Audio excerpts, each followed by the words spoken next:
หมายสงค่ะพี่น้องผมวันนี้ขอตั้งเสียงกันหน่อยเมื่อเดือนมามีวันดี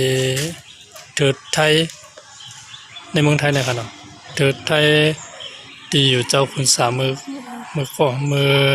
ก่อนเนี่ยมวนต้าเนี่ยเนาะเนี่ยครับเมื่อเดือนมีวันดีวัดกาคำเนี่ยเนี่ยเป็นหมู่บ้านเถิดไทยกันเนาะ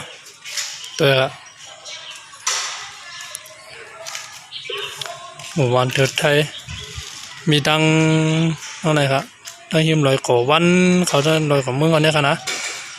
ไปมาเนี่ยมาเวเลยครับนะมาเวลีเลยครับนะครับวันนี้นะครับอันนี้ครับอันนี้เป็นป้ายนะครับเนาะป้ายวัดกาค่ำนะครับนะ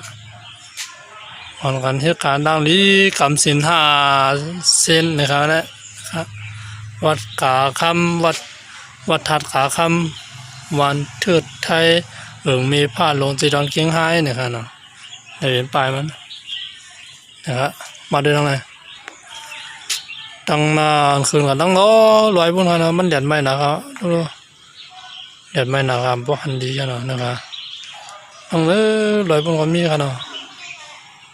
นะครับพวกขามลอยบนเขาก็ถึง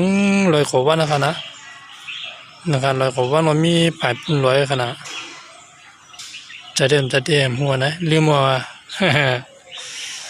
นะครับก็เป็น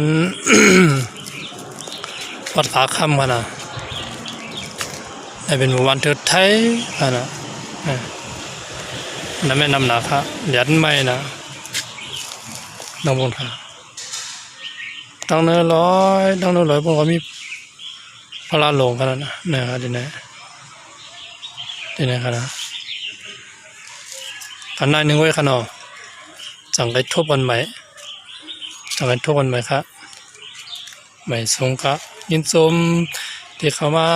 หลูด้วยขนม